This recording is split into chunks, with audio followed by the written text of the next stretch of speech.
Hello everyone, become part first year business law case class में आज हम पक्षकारों की अनुबंध करने की क्षमता contractual capacity of the parties के बारे में बात करेंगे। या कैपेसिटी टू कॉन्ट्रैक्ट यानी अनुबंध करने की क्षमता किन किन लोगों में होती है और ये क्यों किसी कॉन्ट्रैक्ट के लिए इम्पॉर्टेंट होती है उसके बारे में आज हम पढ़ने वाले हैं।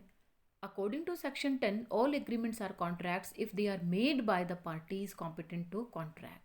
Thus, the competence or capacity to contract is one of the essential elements of a valid contract. We devote this class on this essential ingredients of a valid contract. धारा 10 ये कहती है कि अनुबंध प्रवर्तित तभी होगा या ये वैलिड तभी माना जाएगा जब वह अनुबंध करने की कैपेसिटी वाले पक्षकारों द्वारा किया जाता है।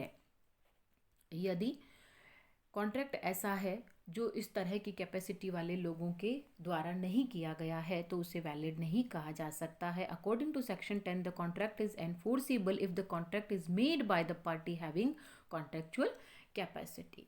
अब सवाल ये उठता है कि कॉन्ट्रैक्चुअल कैपेसिटी क्या होती है, अनुबंध करने की क्षमता क्या होती है। तो हम एक सिंपल वर्ड में उसे लीगल एबिलिटी कह सकते हैं, वैधानिक क्षमता कह सकते हैं, क्योंकि कोई व्यक्ति वैसे कैपेबल हो सकता है लेकिन लीगली वो कैपेबल है या नहीं है ये तय कानून करता है, हम नहीं करते हैं। तो अनुबंधात्मक क्षमता यानी कॉन्ट्रैक्चुअल कैपेसिटी को हम लीगल एबिलिटी वैधानिक क्षमता कह सकते हैं। अब हम ये सोच रहे होंगे कि या आपके दिमाग में ये सवाल उठ रहा होगा कि अनुबंध करने की क्षमता किस में है। Who is competent to contract, एक कॉन्ट्रैक्ट करने के लिए किसी व्यक्ति में किस कैपेसिटी का होना ज़रूरी है ताकि वो कैपेबल माना जाए या उसमें कैपेसिटी मानी जाए। तो अंडर सेक्शन 11 धारा 11 ये कहती है प्रत्येक ऐसा व्यक्ति अनुबंध करने की क्षमता रखता है जो संबंधित राजनियम का मतलब ऐसा राजनियम या जो लॉ उस पर लागू होता है के अनुसार वयस्क आयु का है, जो स्वस्थ मस्तिष्क का है तथा वह किसी राजनियम के द्वारा अनुबंध करने के अयोग्य घोषित नहीं किया गया है। प्रत्येक ऐसा व्यक्ति अनुबंध करने की क्षमता रखता है जो संबंधित राजनियम के अनुसार वयस्क आयु का है। 3 चीज़ें इसमें इम्पॉर्टेंट है। वयस्क आयु यानी मेजर, जो स्वस्थ मस्तिष्क साउंड माइंडेड, और तीसरा वह किसी राजनियम के द्वारा अनुबंध करने के अयोग्य घोषित नहीं किया गया है, जिसे डिस्क्वालीफाइड डिक्लेयर नहीं किया गया है। तो सेक्शन 10 आपको 3 उन लोगों के बारे में बताती है जो कॉन्ट्रैक्चुअल कैपेसिटी रखते हैं। फर्स्ट वन इज़ वो मेजर होना ज़रूरी है, वयस्क आयु का होना ज़रूरी है, दूसरा स्वस्थ मस्तिष्क यानी साउंड माइंडेड होना ज़रूरी है, और तीसरा राजनियम के द्वारा अनुबंध करने के अयोग्य घोषित नहीं किया गया है, जिसे डिस्क्वालीफाइड डिक्लेयर नहीं किया गया है। Every person is competent to contract who is of the majority according to the law to which he is subject and who is of sound mind and it is not disqualified from contracting by any law to which he is subject।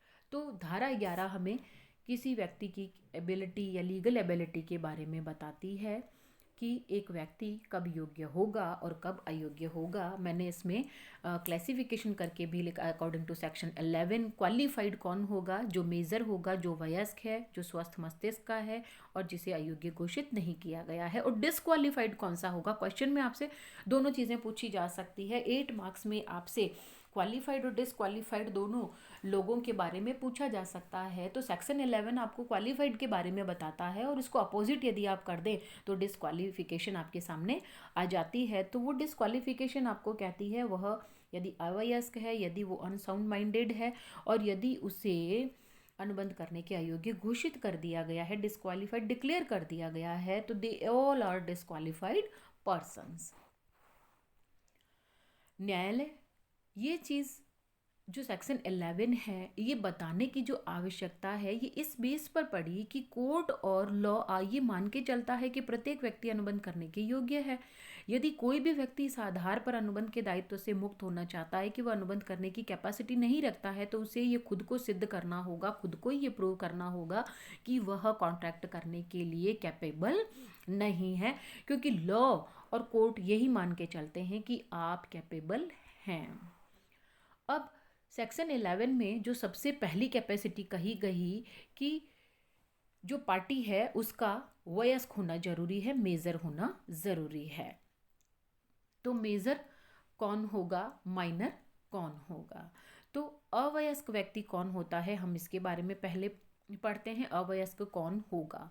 Minor, जिसने अपनी उम्र के 18 वर्ष पूरे नहीं किए हैं, वो माइनर होगा। Who has not attained the age of 18 years. और दूसरे साइड ऐसे कुछ ऐसी स्थितियां होती हैं जहां कोई पर्सन यदि 18 वर्ष का भी हो जाता है तो भी वो माइनर माना जाता है, वो 21 ईयर्स की एज पर ही मेजर माना जाएगा। तो उस केस में जब संरक्षक नियुक्त किया जाता है किसी व्यक्ति की देखभाल और उसकी प्रॉपर्टी की देखभाल के लिए, तो ऐसी सिचुएशन में जब तक उसके 21 ईयर्स कंप्लीट नहीं हो जाते हैं तब तक वह मेजर नहीं माना जा सकता है। तो यहाँ हमने माइनॉरिटी की बात की है, माइनर की बात की है जिसने एज के 18 वर्ष पूरे नहीं किए हैं, और दूसरी साइड ने जिसने 21 ईयर्स कंप्लीट नहीं किए हैं। तो जिस व्यक्ति ने अपनी एज के 18 वर्ष कंप्लीट कर लिए हैं, who has attend the age of 18 years और who has attend the age of 21 years in case of appointment of guardian, तो वो व्यक्ति मेजर माना जाएगा जो अनुबंध करने के योग्य होता है। एक चीज और, अवयस्क के संबंध में एक न्यायिक दर्शन का सिद्धांत दिया गया है, ये भी आपसे 8 नंबर में पूछा जा सकता है। Principle governing judicial philosophy as to minor. Minor से कंसर्निंग न्यायिक दर्शन क्या कहता है? न्यायिक दर्शन दो बातें कहता है, अवयस्क को संरक्षण प्रदान करना और दूसरों को अनावश्यक कष्ट नहीं देना। क्योंकि हम ये कहते हैं कि अवयस्क या जो माइनर पर्सन होता है उसमें मेजर की तरह सोचने समझने की इतनी मैच्योरिटी नहीं होती है, उसे कोई भी व्यक्ति अपनी बातों में लेकर उससे फ़ायदा ले सकता है। तो फिलॉसफी जो जुडिशियल फिलॉसफी है एज टू माइनर, वो कहती है सबसे पहला जो प्रिंसिपल है वो प्रोटेक्टिंग द माइनर, वो माइनर को प्रोटेक्ट करती है। वो कहती है कि कानून अवयस्क को प्रोटेक्ट करता है तथा अनुभवी व्यक्तियों को उसकी अनुभवहीनता का लाभ उठाने से रोकता है, यानी जो लोग मेजर होते हैं वो उसका लाभ नहीं ले सकते हैं। इससे कंसर्निंग सर एंसन लिखते हैं कि कानून अपने अवयस्कों का संरक्षण करता है, वह माइनर्स को प्रोटेक्ट करता है, वह उनके राइट्स और प्रॉपर्टी को सिक्योर करता है, वह उसकी भूलों को माफ़ करता है और उसे अपना साइड रखने के लिए या अपना पक्ष प्रस्तुत करने में हेल्प करता है। वो इतना भी कहते हैं कि न्यायाधीश उसके सलाहकार होते हैं, यानी जो जजेस होते हैं वह उसके एडवाइज़र होते हैं, जूरी के सदस्य उसके सेवक होते हैं, उसके सर्वेंट होते हैं, और कानून उसका संरक्षक होता है, लॉ उसका गार्जियन होता है। माइनर को लेकर के इतना सॉफ्ट कॉर्नर लॉ अपने साथ रखता है कि वह जस्टिस को एडवाइज़र कहते हैं, जूरी को उसके सर्वेंट कहते हैं और लॉ को उसका प्रोटेक्टर कहते हैं। सेकंड प्रिंसिपल कहता है दूसरों को अनावश्यक कष्ट नहीं पहुंचाना। हालांकि माइनर को प्रोटेक्ट लॉ करता है लेकिन उस कॉस्ट पे नहीं कि दूसरों को कोई नुकसान पहुंचे, दूसरों को कोई कष्ट पहुंचे। तो दूसरों को कष्ट नहीं पहुंचाना भी एक इम्पॉर्टेंट प्रिंसिपल इसमें माना गया। Should not cause unnecessary hardship to others, यानी ये सिद्धांत कहता है कि अवयस्क का संरक्षण करते समय, उसको प्रोटेक्ट करते समय कानून को अवयस्क से व्यवहार करने वाले दूसरी पार्टीज को अनावश्यक कष्ट नहीं देना चाहिए, वह उसको अनावश्यक कष्ट नहीं दे सकते हैं। अब हम बात करते हैं, मान लीजिए यदि किसी माइनर ने कोई कॉन्ट्रैक्ट कोई एग्रीमेंट कर लिया है, तो इस तरह के एग्रीमेंट का जो जो नियम इस तरह के एग्रीमेंट्स पर लागू होते हैं, जो प्रोविजंस लागू होते हैं, या इस तरह के एग्रीमेंट की जो नेचर होती है, हम उसके बारे में बात करते हैं कि यदि किसी ऐसे व्यक्ति ने, जो माइनर है, उसने कोई एग्रीमेंट कर लिया है तो उस एग्रीमेंट का क्या होगा। तो सबसे पहला जो पॉइंट है वो है ठहराव व्यर्थ, एब्सोल्युटली वॉइड। अंडर सेक्शन 11 यदि कोई माइनर कोई एग्रीमेंट कर लेता है, जिस व्यक्ति ने अपनी उम्र के 18 साल पूरे नहीं किए हैं और वो किसी एग्रीमेंट की पार्टी बनता है, तो ऐसा एग्रीमेंट एब्सोल्युटली वॉइड माना जाएगा, उसे कभी भी एनफोर्सेबल नहीं करवाया जा सकता, वो वॉइड एब इनिशियो माना जाएगा, वॉइड फ्रॉम द बिगनिंग माना जाएगा। पॉइंट नंबर 2 इससे कंसर्निंग, पॉइंट नंबर 1 से कंसर्निंग एक केस लॉ है, मोहरी बीवी वर्सेस धर्मोदास घोष। तो इस केस के बारे में मैं आपको नेक्स्ट क्लास में, पूरी एक क्लास इस टॉपिक के बारे में रहेगी।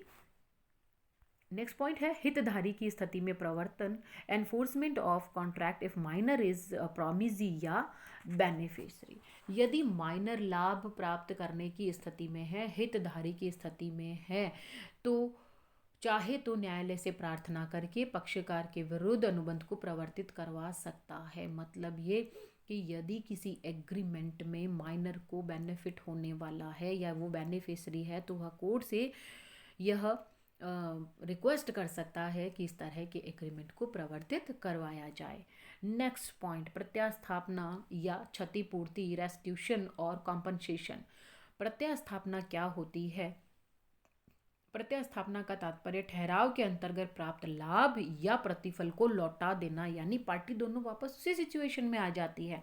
मान लीजिए किसी माइनर ने और किसी अदर पार्टी ने कोई एग्रीमेंट किया है और दोनों में आपस में कोई लेन देन हो गया है, ट्रांजैक्शन हो गया है, तो रेस्टिट्यूशन और कॉम्पनसेशन ये कहता है कि दोनों ने जो जो बेनिफिट एक दूसरे से लिए हैं वो लौटा दिए जाएं। तो इस केस में जो प्रोविज़न रहते हैं वो कुछ इस तरह से रहते हैं कि यदि माइनर खुद किसी एग्रीमेंट को वॉइड डिक्लेयर करवाने के लिए कोर्ट में अप्लाई करता है, तो कोर्ट उस ठहराव में जो दूसरे पक्षकार से जो उसे बेनिफिट मिले हैं, यह लौटाने के लिए कह सकता है। साथ ही दूसरे पक्षकार को हुई क्षति की पूर्ति के लिए भी कह सकता है। कभी कभी ठहराव का दूसरा पक्षकार अवयस्क के साथ ठहराव को प्रवर्तित करवाने के लिए न्यायालय से आवेदन करता है और माइनर उसके इस आवेदन का विरोध करने में सफल हो जाता है कि वह उसे उसकी परफॉर्मेंस नहीं करेगा। तो ऐसे सिचुएशन में कोर्ट माइनर को ये आदेश दे सकता है कि वह सेकंड पार्टी से एग्रीमेंट के अधीन जो लाभ या कंसिडरेशन उसने लिए हैं वह उसे लौटा दे। नेक्स्ट पॉइंट कहता है पुष्टिकरण संभव नहीं, no possibility of ratification.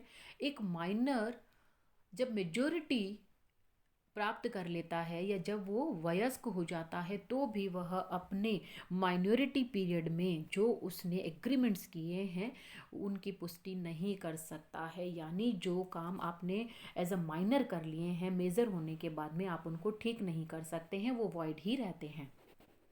Next point अवरोध का सिद्धांत लागू नहीं, doctrine of estoppel does not apply. एक अवयस्क के साथ अवरोध का सिद्धांत लागू नहीं होता है।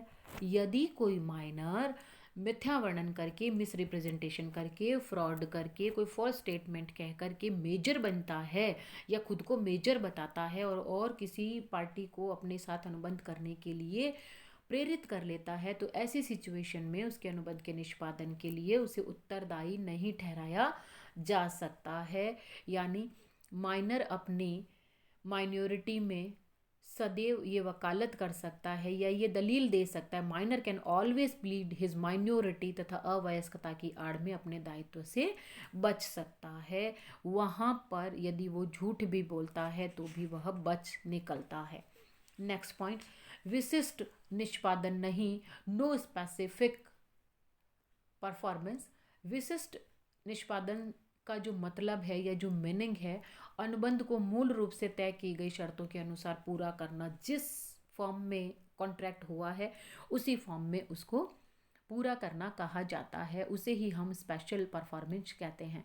तो एग्रीमेंट का स्पेशल परफॉर्मेंस तभी करवाया जा सकता है जबकि वो लीगल हो, जबकि वो वैलिड हो। चूंकि अवयस्क द्वारा किया गया ठहराव शुरू से ही व्यर्थ होता है, इसलिए इस तरह की स्पेशल परफॉर्मेंस नहीं करवाई जा सकती है। There is no possibility of specific performance. Next point, संरक्षक द्वारा अनुबंध, कॉन्ट्रैक्ट बाय माइनर्स गार्जियन। अवयस्क के जो गार्जियन होते हैं उनके द्वारा किया गया अनुबंध तथा अवयस्क के विरुद्ध प्रवर्तित करवाया जा सकता है यदि ऐसा एग्रीमेंट कुछ कंडीशंस के साथ हो। सबसे पहली बात तो ये कि यदि गार्जियन खुद कॉन्ट्रेक्चुअल कैपेसिटी रखता है तो वो प्रवर्तित हो सकता है।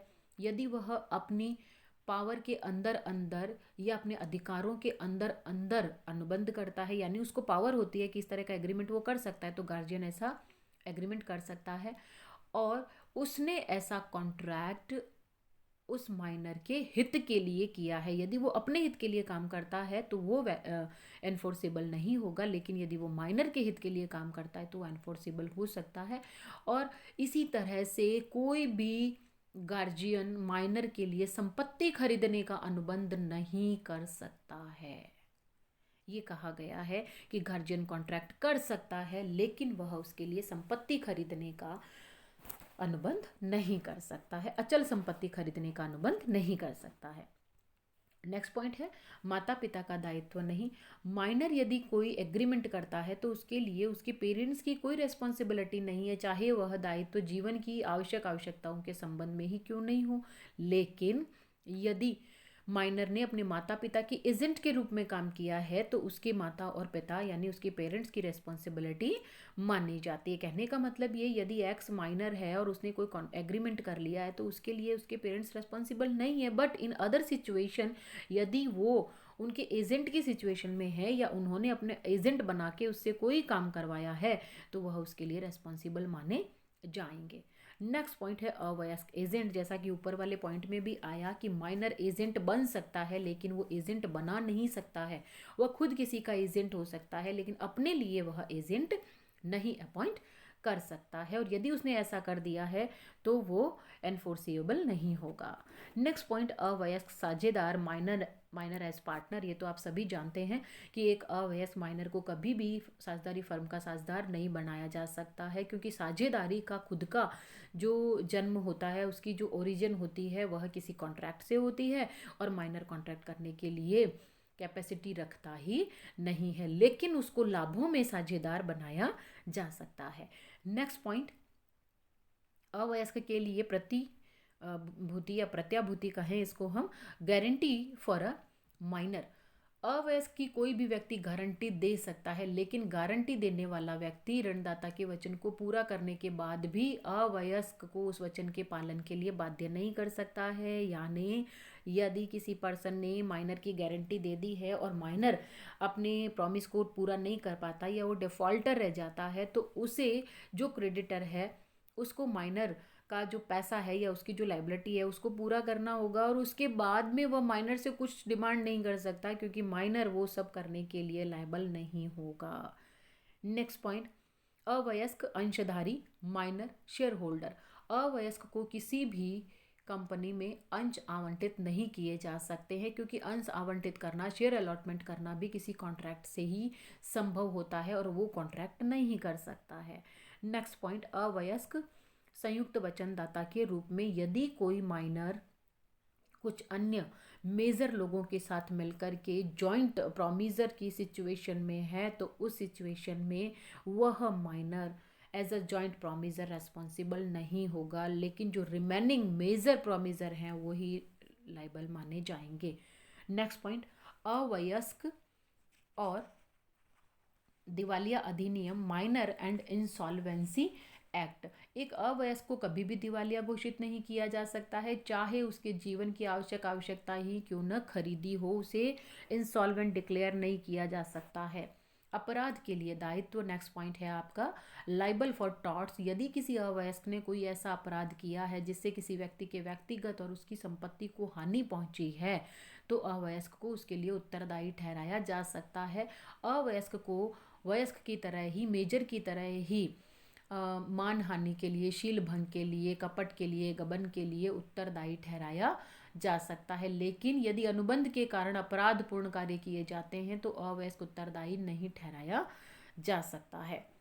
नेक्स्ट पॉइंट है विवाह और नौकरी का अनुबंध। एक अवयस्क द्वारा नौकरी का ठहराव भी व्यर्थ होता है। अवयस्क को ऐसे ठहराव को इस आधार पर भी प्रवर्तित नहीं करवा सकता है क्योंकि वह अनुबंध में वचन ग्रहीता या लाभ प्राप्त करने वाला होता है। इससे कंसर्निंग राज रानी बनाम प्रेम अदीब का जो केस है वो बहुत ही इम्पॉर्टेंट माना गया है। इस मामले में जो प्रतिवादी है जो कि एक फिल्म निर्माता था प्रेम अदीब, और वादी एक अवयस्क थी यानी राज रानी वादी थी इसमें, और प्रेम अदीब इसमें एक प्रतिवादी हैं जो फिल्म बनाने वाले हैं। किसी एक फिल्म में प्रतिफल के बदले अभिनेत्री की भूमिका देने का उसके पिता के मध्य ठहराव किया गया, यानी राज रानी के पिता और जो फिल्म निर्माता प्रेम अदीब है उन दोनों के बीच में एक एग्रीमेंट हुआ है कि राज रानी उनके फिल्म में काम करेगी। बाद में प्रतिवादी ने यह भूमिका किसी अन्य कलाकार को दे दी। वादी ने प्रतिवादी पर अनुबंध भंग का वाद प्रस्तुत कर दिया। न्यायालय ने निर्णय दिया कि यह ठहराव व्यर्थ है क्योंकि यदि ठहराव राज रानी के साथ किया गया था तो वह उसके अवयस्क होने के कारण व्यर्थ है। यदि ठहराव उसके पिता से किया गया है तो भी वह व्यर्थ है क्योंकि उसकी ओर से कोई प्रतिफल नहीं दिया गया है। तो नौकरी का जो अनुबंध है वह भी व्यर्थ माना जाएगा। नेक्स्ट पॉइंट है प्रशिक्षुता अनुबंध, कॉन्ट्रैक्ट ऑफ अप्रेंटिसशिप। यदि अवयस्क अपने संरक्षक के माध्यम से कोई प्रशिक्षु अधिनियम के अधीन कोई ट्रेनिंग ज्वाइन करता है